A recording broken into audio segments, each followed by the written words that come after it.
Hi hello అందరికీ నమస్కారం. Welcome to our channel. నేను ఆదిత్య. జగన్మోహన్ రెడ్డి అధికారం కోల్పోయిన తర్వాత ఆంధ్రప్రదేశ్‌లో కంటే కూడా బెంగుళూరులో ఎక్కువగా ఉంటున్నారు అనే వాదన మనం వింటూనే ఉన్నాం. సో, ఆయన బెంగుళూరు వెళ్తుంది కూడా అక్కడి ముఖ్యమంత్రితోని కానీ, లేకపోతే అక్కడ ఉప ముఖ్యమంత్రితో కానీ రాజకీయానికి సంబంధించినటువంటి కొన్ని కార్యకలాపాలు నడపడం కోసమే ఆయన అక్కడికి వెళ్తున్నారనే వాదన కూడా మనం వింటూనే ఉన్నాం. సో, దాన్ని దృష్టిలో పెట్టుకొని ఇప్పుడు ఏపీ సీఎం చంద్రబాబు నాయుడు గారు పవన్ కళ్యాణ్ గారిని బెంగుళూరు పంపించడానికి ఆ టూర్ వెనకాల అదే రీజన్ అయి ఉంటుంది. సో, జగన్మోహన్ రెడ్డి గారు ఏదైతే ఒక వ్యూహంతో ఉన్నారో దాన్ని బ్రేక్ చేయడం కోసమే ఈరోజు చంద్రబాబు నాయుడు గారు పవన్ కళ్యాణ్ గారిని పంపించడం జరుగుతుందనే వాదన కూడా వినిపిస్తూ ఉంది. సో, మరి ఇందులో ఎంతవరకు వాస్తవం ఉంది? ఆయన ఎందుకు బెంగుళూరు వెళ్తున్నారు? మరి పవన్ కళ్యాణ్ గారు ఎందుకు బెంగుళూరు వెళ్లాల్సి వచ్చింది? ఇలాంటి ఎన్నో అంశాల గురించి తెలుసుకునే ప్రయత్నం చేద్దాం. సో, ప్రస్తుతానికి మనతో పాటు స్టూడియోలో ఉన్నారు ప్రముఖ సీనియర్ జర్నలిస్టు డివిఎస్ గారు. సో, సార్ని అడిగి తెలుసుకుందాం. సార్ నమస్కారం సార్. నమస్తే అండి. సార్, జగన్మోహన్ రెడ్డి గారు అధికారం కోల్పోయిన తర్వాతకి ఆంధ్రప్రదేశ్‌లో కంటే కూడా బెంగుళూరులో యలంక ప్యాలెస్‌లో ఎక్కువగా ఉంటున్నారనే వాదన మనం వింటూనే ఉన్నాం. సో, ఆ పార్టీకి సంబంధించినటువంటి కార్యకర్తలే అంటున్నారు మా అన్న అక్కడే ఉంటున్నాడు ఎక్కువగా అని. అది పక్కన పెట్టేస్తే ఇప్పుడు చంద్రబాబు నాయుడు గారు రీసెంట్‌గా పవన్ కళ్యాణ్ గారు బెంగుళూరు ట్రిప్ వేయడం జరిగింది. ఏది ఉప ముఖ్యమంత్రి హోదాలో వెళ్ళడం జరిగింది. సో, మరి జగన్మోహన్ రెడ్డి గారి వ్యూహాల్ని బ్రేక్ చేయడం కోసమే చంద్రబాబు నాయుడు గారు ప్లాన్ ప్రకారమే పవన్ కళ్యాణ్ గారిని అక్కడికి పంపించారు అనే ఒక వాదన అయితే వినిపిస్తుంది. సో, దీన్ని అసలు మనం ఏ కోణంలో చూడొచ్చు? జగన్మోహన్ రెడ్డి ఈ 50 రోజుల్లో 5 సార్లు బెంగుళూరు వెళ్ళారు. ఆయన Bengaluru to Tadepalli, Tadepalli to Bengaluru shuttle service చేస్తున్నారు. మధ్యలో ఒకసారి ఎప్పుడో పులివెందులు వెళ్ళాడు, మళ్ళీ ఒకసారి ఢిల్లీ వెళ్ళాడు.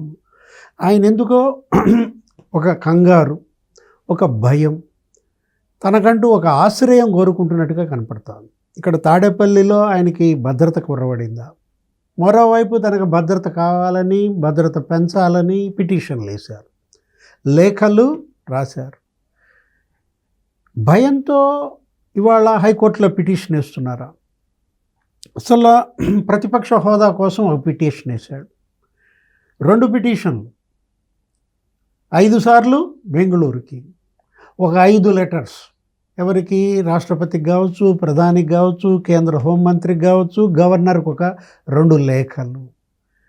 ఎలా చూడాలో వీటన్నిటినీ కూడా ఒక స్థిమితం కోల్పోయినటువంటి నాయకుడిగా చూడాలి, ఒక చావు దెబ్బతిన్న పార్టీ నాయకుడిగా చూడాలి. 151 స్థానాల నుంచి 11 స్థానాలకి పడిపోయిన ఆ షాక్ నుంచి ఇతను తేరుకోలేదా? 140 సడన్ డ్రాప్ సీట్లలో. ఓట్ బ్యాంక్ 10% పడిపోయింది. ఇంతకుముందు 50% ఓట్ బ్యాంక్ కాస్త ఇప్పుడు 40%కి పడిపోయింది. అదే తెలుగుదేశం, బీజేపీ, జనసేన మనకి 57% ఓట్ బ్యాంక్ కొట్టారు, 93% సీట్లు కొట్టారు. జగన్మోహన్ రెడ్డికి వచ్చిన సీట్లు కేవలం 6% మాత్రమే. చావు దెబ్బ అన్నది అందుకే. అతను ఉనికి కోసం పోరాటం అటు పార్టీకి, రెండో వైపు అతని విశ్వసనీయత, క్రెడిబిలిటీ క్రైసిస్లో పడ్డాడు. అటు ఐడెంటిటీ క్రైసిస్, ఇటు క్రెడిబిలిటీ క్రైసిస్. అంటే రెండిందాల నష్టం జరిగింది. ఒకటి ఉనికి కోల్పోయాడు, 2 విశ్వసనీయత కోల్పోయాడు. ఒక చెడ్డ పేరు తెచ్చుకున్నాడు. అతను ఏది చెప్పినా నమ్మకూడదు, నిజం చెప్పినా నమ్మకూడదు. బీజేపీని మోసాడు ఇన్నాళ్ళు. 10 ఏళ్ళు అతను పార్టీ ఇప్పుడు బయటకు వచ్చి 12 ఏళ్ళు అవుతున్నది. కాంగ్రెస్తో విభేదించి బయటకు వచ్చాడు. సోనియా గాంధీ మీద బురద జల్లి బయటకు వచ్చారు. వాళ్ళ నాన్నని సోనియాయే చంపించిందన్నారు. అటు రిలయన్స్ మీద ఆరోపణలు చేశారు, సోనియా మీద ఆరోపణలు చేశారు. ఎక్కడో ఇటలీలో ఏదో స్టివార్ట్గా ఉండే ఆమె ఒక రెస్టారెంట్లో ఇక్కడ రాకుమారుడుగా అంటే రాజీవ్ గాంధీకి వలేసి పెళ్లి చేసుకుందని వీడియోలు ప్రసారం చేశారు సాక్షిలో. సోనియా గాంధీ మీద దేశంలో అంత చెడ్డగా ప్రచారం చేసిన పార్టీ కానీ మీడియా కానీ మనం చూడలేదు. Jaganmohan Reddy party, Jaganmohan Reddy media. బీజేపీతో అంటగాగాడు ఈ 10-12 ఏళ్ళు. మొన్న 5 ఏళ్ళు ముఖ్యమంత్రిగా బీజేపీ తెచ్చిన బిల్లులన్నీ ఆమోదించాడు. ఇప్పుడు అసలు బీజేపీ వాళ్ళ అపాయింట్మెంట్సే లేని పరిస్థితి. మొన్న ఢిల్లీ వెళ్తానికి ప్రయత్నించి మోడీ అపాయింట్మెంట్ లేదు, అమిత్ షా అపాయింట్మెంట్ లేని పరిస్థితి. విజయసాయి రెడ్డి వెళ్ళి అమిత్ షాతో కూర్చున్నా కూడా అపాయింట్మెంట్ దొరకలేదంటే అంటే బీజేపీ తలుపులు ఇక తనకి శాశ్వతంగా మూతపడ్డాయి. ఇంతకు ముందులాగా రహస్య స్నేహితుడి పాత్ర కుదరదనే గ్రహించి ఇండియా కూటమి వైపు మొగ్గులు వేస్తున్నాడు. మొన్న ఢిల్లీ జంతర్ మంతర్ ధర్నాలో కూడా వాళ్ళనే పిలిపించుకున్నాడు. కాంగ్రెస్ రాలేదు, కమ్యూనిస్టులు రాలేదు, మిగతా ప్రాంతీయ పార్టీలు వచ్చాయి. అఖిలేష్ యాదవ్, సమాజ్వాదీ పార్టీ, లేకపోతే శివసేన, సంజయ్ రౌత్, టీఎంసీ వాళ్ళు, ఆప్ వాళ్ళు, ముస్లిం లీగ్ కూడా వచ్చి, సరే ఆ ధర్నా సక్సెస్ అయినా అది ఫ్లాప్ అయినా, వచ్చింది 300 మందే అయినా అందులో పోలీసు, ఈ రాజకీయ నాయకులు వీళ్ళే ఎక్కువ ఉన్నా, అతనేంటి ఒక ధైర్యం, ఒక ఒంటరితనంలో నాకు వీళ్ళు వచ్చారు అన్న ఒక మొరాలిటీ బిల్డప్ కోసం ప్రయత్నంగా కనపడింది. ఇప్పుడు బెంగళూరులో ఈ 5 టూర్లు ఎందుకు? పదే పదే బెంగళూరు ఎందుకు వెళ్తున్నాడు? అక్కడ డీకే శివకుమార్ ఉప ముఖ్యమంత్రి, ఎవరైతే షర్మిలను తీసుకువెళ్ళి సోనియా పాదాల మీద వేసి, మరి రాజీవ్, అదే రాహుల్, తర్వాత ప్రియాంక, ఇవాళ షర్మిల, వాళ్ళు అడాప్ట్ చేసుకున్నారు. మొన్న కూడా రాహుల్ గాంధీ నాకు దేవుడిచ్చిన చెల్లి షర్మిల అంటూ, షర్మిల భవిష్యత్తుకి మాది గ్యారంటీ అన్నాడు.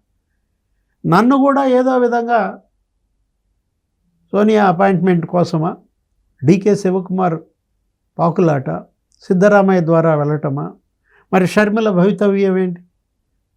ఏ కండిషన్స్ పెడుతున్నాడు జగన్మోహన్ రెడ్డి? షర్మిలని వద్దనుకుంటే తను విలీనం చేస్తాడా కాంగ్రెస్లో?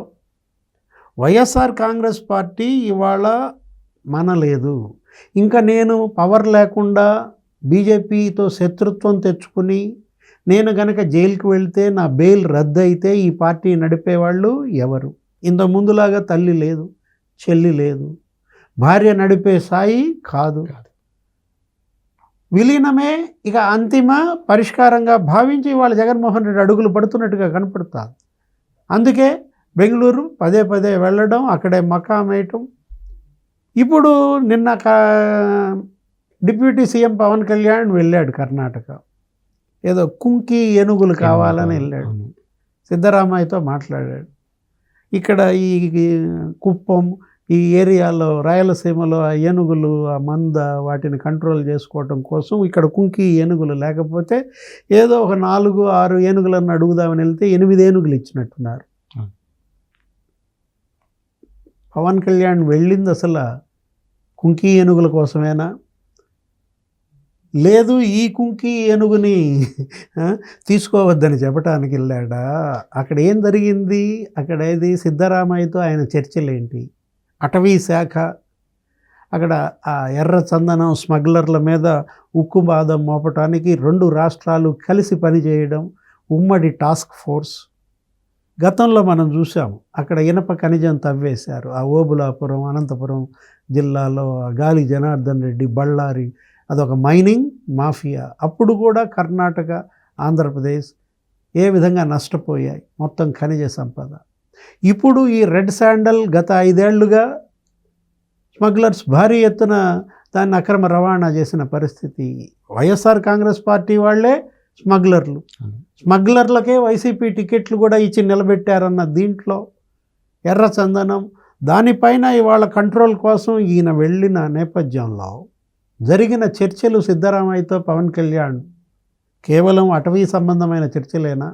కుంకి ఏనుగుల గురించేనా? లేదు రాజకీయ చర్చలా? కాంగ్రెస్ పార్టీ జగన్మోహన్ రెడ్డిని చేర్చుకోవటానికి సిద్ధంగా ఉందా? ఇవాళ కాంగ్రెస్ తలుపులు జగన్కి కూడా మూసుకుపోయేటట్టుగా కనపడుతున్నాయి. డీకే శివకుమార్ రాయబారం కూడా ఫలించే దిశగా కనపడటం లేదు. ఎందుకంటే రాహుల్ సీరియస్గా ఉన్నాడు జగన్మోహన్ రెడ్డి పైన. తన తల్లి పైన వాళ్ళు చేసినటువంటి విష ప్రచారం ఇవాళ రాహుల్, ప్రియాంకల కళ్ళ ముందున్న నేపథ్యంలో షర్మిలనైనా క్షమిస్తాం కానీ జగన్మోహన్ రెడ్డిని మాత్రం క్షమించే ప్రసక్తే లేదనే సమాధానం సోనియా నుంచి వచ్చిందని. జగన్మోహన్ రెడ్డి ఇటు బీజేపీ తలుపులు మూసుకుపోయి, అటు కాంగ్రెస్ తలుపులు మూసుకుపోయి, ఇటు పార్టీని నడపలేక అతనికి దేశ దిమ్మరేనా? ఏదో అంటారు, నా దారి ఎడారి, నా పేరు బికారే. ఏదో ఇవాళ జగన్మోహన్ రెడ్డి ఏంటి పరిస్థితి?